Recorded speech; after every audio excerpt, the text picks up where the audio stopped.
Hi, welcome back to LMLM Teaches English. This is lesson 4 of The Curious Incident of the Dog in the Nighttime by Simon Stevens, which is the play script. Last lesson we looked at the character of Siobhan, how she's helpful with Christopher, she's his teacher.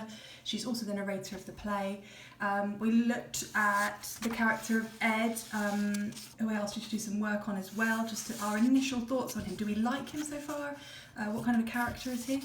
And then we also talked, or I introduced the idea of these scenes merging with no kind of break and no indication that we're going on to a new scene, just how the scenes move into one another. So 1 minute, for example, he's talking to Reverend Peters, as you can see on this page here, and the next minute we're in a brand new scene with Siobhan. So I asked you to have a little think about that.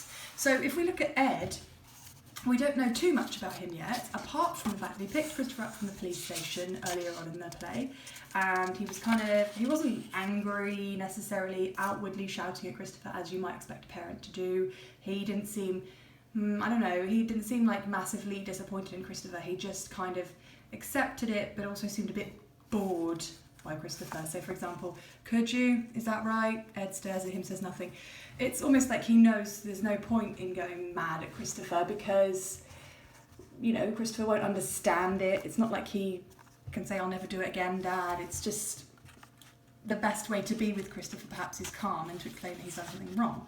So yes, Ed is being calm, so we can give him a tick for that, but he's not really explaining to Christopher that this was a wrong thing to do, at least not in this scene anyway. So we can understand why he's maybe exasperated. Maybe this happens a lot, but so far that's Ed so far. So he kind of, he's not being portrayed as the most amazing father in the world, and he's not being portrayed as the worst father in the world. But you're all entitled to your own opinions, so whatever you've come up with, as long as you've given evidence, is absolutely fine. So the next thing was Siobhan, and she's the narrator of the play, and as we know Christopher by now, we know that he doesn't really just trust anybody. So the fact that he's let Siobhan read his book and he's trusted her with this shows that they have a very, very strong bond. So we know that she is an important character from here on out. We know that we can trust what she says, and that she has Christopher's best interest at heart. She never just tells Christopher what to do. She kind of says to him, is that the best thing to be doing? Or she asks him questions so he can come to his own conclusions. Because she knows he's intelligent, but she just knows that he doesn't think the way that a neurotypical person would think about things. So she asks him questions to help him to get to those answers. Another great thing about the character Siobhan as a kind of device that the playwright is using is that she is a bridge for us sometimes. She is able to bridge from Christopher's thoughts to the audience so that we can understand Christopher at times when it might not be clear what he's saying or what he's going through. So she acts as a bridge. That's a nice way to remember her, to write about her in your literature paper 2 for AQA. If this is your set text, just to remember that she's that bridge between the audience and Christopher, and she explains things for us, and she makes things clearer for us, helps us to understand the way Christopher thinks. The final thing we were talking about was the scene merging. I'm going to talk about that throughout the whole play because it continues throughout. And there are many theories about this, but I think it all comes down to the fact that this is how Christopher's mind works. He doesn't necessarily see things in that linear way. He doesn't see things as having a beginning, middle or end. Things just come into his field of vision or into his world and he deals with them there and then. It's not like, it's not as sort of set as how other people might see it. Which we can link back to maybe the autistic spectrum and some of those traits that he might be showing here. He's got a very mathematical brain as well, and a very science, so perhaps we can tie that into it as well. If you get a chance, I'm going to get on with reading in a second, but just one last point before we start reading. If you get a chance to Google or to search up any of the images from the actual play set, that will also help you to understand how Christopher's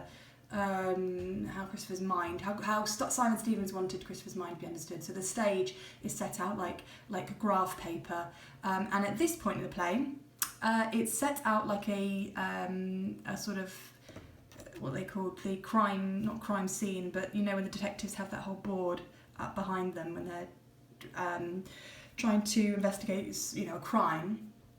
They would have that crime board. So at this point in the play, you can imagine it like that. In fact, I'll introduce your task now because then that will help you as we're reading along. You can look out for it. So what I would like you to do for your task is to do, and you can do this in a couple of ways actually. Normally I get my classes to do it as a picture of the neighbourhood. So draw each of the houses in the neighbourhood, and as we go through this scene, you're going to notice lots of different characters. We've got Mr. Thompson, number 40. So as we go through, you're going to give each of these houses in the neighbourhood a label, and each of them, I want you to write a couple of notes about each of them. Imagine they're the suspects in the crime of who killed Wellington, and we're going to give little notes under each character. So did Mr. Thompson commit the crime, for example? He doesn't even seem to know who Wellington is, judging by this line down here. Who the fuck is Wellington?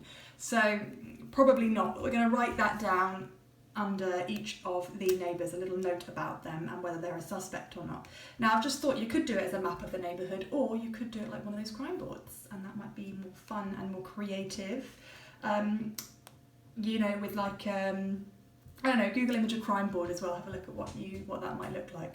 However you want to present this, that's fine, but the aim of today's session is to have notes on each of the members of the neighbourhood, or actually in fact every single character in this play, and to consider who's our suspect, who might have killed Wellington. And even if you know the answer to that, I still want you to indulge and still go along with this, because Simon Stevens has put this in the play. It's part of the drama and the tension building and the world building and getting to know Christopher, so it's still important even if you do know who killed Wellington.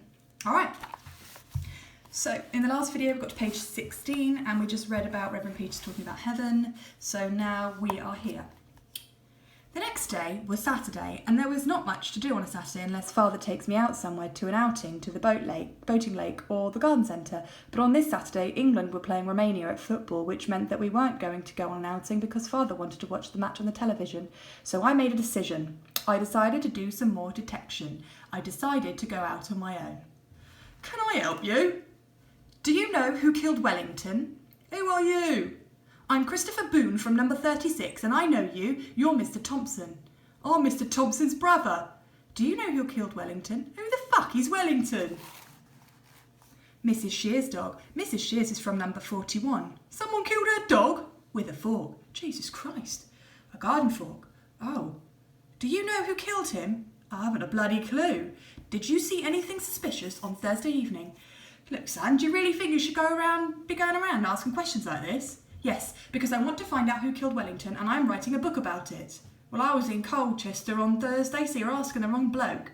Thank you. It's Christopher, isn't it? Yes, it is. Do you know who killed Wellington? No, I don't. No, I'm sorry. Did you see anything suspicious on Thursday evening which might be a clue? Like what? Like strangers or the sound of people arguing? I didn't, Christopher, no. Do you know of anyone who might want to make Mrs. Shears sad? Perhaps you should be talking to your father about this. I can't talk to my father about it because he told me to stay out of other people's business. Or maybe he has a point, Christopher. So you don't know anything about anything that might be a clue? No. You be careful, young man. I will. Thank you for helping me with my questions. Do you know who killed Wellington on Thursday night? Bloody hell, policemen really are getting younger, aren't they? Mr. Wise laughs. Christopher walks away. Do you know anything about Wellington getting killed? I'm afraid you're going to have to say that again. I'm a little deaf. Do you know anything about Wellington getting killed? I heard about it yesterday. Dreadful, dreadful. Do you know who killed him? No, I don't. Somebody must know, because the person who killed Wellington knows that they killed Wellington, unless they were a mad person and didn't know that they were doing, or unless they had amnesia. Well, I suppose you're probably right. Thank you for helping me with my investigation. You're Christopher, aren't you? Yes, I live at number 36. We haven't talked before, have we? No, I don't talk to strangers, but I'm doing detective work. I see you every day going to school on your school bus. It's very nice of you to come and say hello, even if it's only because you're doing detective work. Thank you. I have a grandson your age. My age is 15 years and 3 months and 3 days. Well, almost your age. You don't have a dog, do you? No. You'd probably like a dog, wouldn't you? I have a rat. A rat? He's called Toby. Oh. Most people don't like rats because they think they carry diseases like bubonic plague, but that's only because they lived in sewers and stowed away on ships coming from foreign countries where there were strange diseases. But rats are very clean. Do you want to come in for tea? I don't go into other people's houses. Well, maybe I could bring some tea out here. Do you like lemon squash? I only like orange squash. Luckily, I have some of that as well. And what about Battenberg? I don't know, because I don't know what Battenberg is. It's a kind of cake. It has marzipan icing round the edge. Is it a long cake with a square cross-section which is divided into equally sized, alternately coloured squares? Yes, I think you could probably describe it like that. I think I'd like the pink squares, but not the yellow squares, because I don't like yellow, and I don't know what marzipan is, so I don't know whether I like that. I'm afraid marzipan is yellow too. Perhaps I should bring out some biscuits instead. Do you like biscuits? Yes, some sorts of biscuits. I'll get a selection. She goes into her house. He waits. Then before she gets back.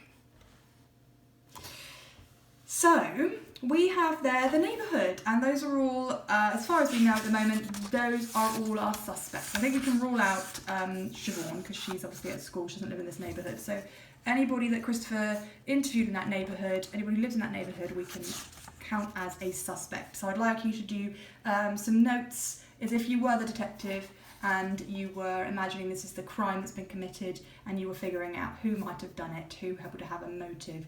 It'd be good to sort of go back and scrutinise some of the people's comments. For example, number 40 says perhaps you should be talking to your father about this.